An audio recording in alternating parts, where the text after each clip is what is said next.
বের হওয়ার আগে সে একটি চিঠি লিখে গিয়েছিল। আনাস তার চিঠিতে লিখেছিল, মা, আমি মিছিলে যাচ্ছি, আমি নিজেকে আর আটকে রাখতে পারলাম না। আসসালামু আলাইকুম।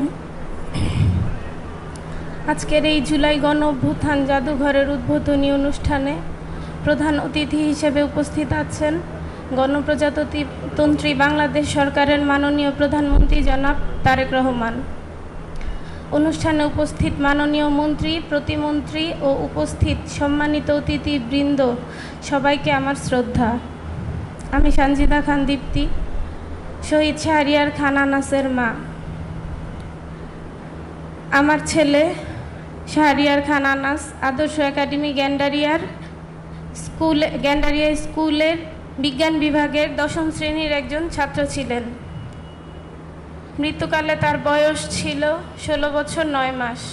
সে ভবিষ্যতে ইঞ্জিনিয়ার হতে চেয়েছিল। 2024 সালের 5 August long march to Dhaka কর্মসূচিতে যোগ দিতে সেদিন সকালে কাউকে কিছু না বলে গ্যান্ডারিয়ার বাসা থেকে বের হয়েছিল আনাস। বের হওয়ার আগে সে একটি চিঠি লিখে গিয়েছিল। আনাস তার চিঠিতে লিখেছিল, মা, আমি মিছিলে যাচ্ছি, আমি নিজেকে আর আটকে রাখতে পারলাম না। সরি আব্বুজান, তোমার কথা অমান্য করে বের হলাম। স্বার্থপরের মতো ঘরে বসে থাকতে পারলাম না। আমাদের ভাইরা আমাদের ভবিষ্যৎ প্রজন্মের জন্য কাফনের কাপড় মাথায় বেঁধে রাজপথে নেমে সংগ্রাম করে যাচ্ছে, অকাতরে নিজেদের জীবন বিসর্জন দিচ্ছে। একটি প্রতিবন্ধী কিশোর, 7 বছরের বাচ্চা, ল্যাংড়া মানুষ যদি সংগ্রামে নামতে পারে, তাহলে আমি কেন বসে থাকবো ঘরে? একদিন তো মরতে হবেই।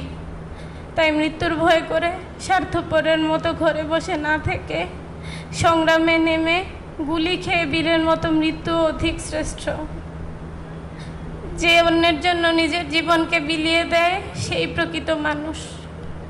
আমি যদি বেঁচে না ফিরি, তবে কষ্ট না পেয়ে গর্বিত হয়েও জীবনের প্রতিটি ভুলের জন্য ক্ষমা চাই। আনাস। 2 বছর আগে এই দিন এই সময় আমার আনাস পৃথিবীতে ছিল। আনাস খুব স্বাধীনতা ও সার্বভৌমত্বে বিশ্বাসী ছিল।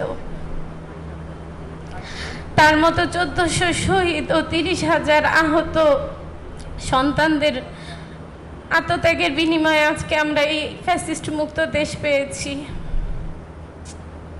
আমারও আমার পরিবারের মাননীয় প্রধানমন্ত্রীর কাছে বিনীত অনুরোধ যে আমরা যেন এই গণহত্যার ন্যায় বিচারটা পাই। আমাদের এই ভিকটিম পরিবারগুলোর জন্য যেন ন্যায় বিচার নিশ্চিত করা হয়। জুলাই যোদ্ধাদের যেন যথাযথ রক্তের মূল্যায়ন করা হয়। আমি চাই আমার ছেলের চিঠিটা জাতীয় শিক্ষা কারিকুলামে অন্তর্ভুক্ত করে পাঠ্যপুস্তকে পড়ানো হোক। আগামীর ভবিষ্যৎ প্রজন্ম জানুক কতটা আত্মত্যাগের বিনিময়ে আমাদের সন্তানরা এই ফ্যাসিস্ট মুক্ত দেশ গড়তে সক্ষম হয়েছিল। আমার ছেলের আত্মার মাগফিরাতের জন্য সকলে দোয়া করবেন। আমাকে এখানে আমন্ত্রণ জানানোর জন্য কৃতজ্ঞতা। আমি জুলাই জাদুঘরের মঙ্গল কামনা করি। আসসালামু আলাইকুম।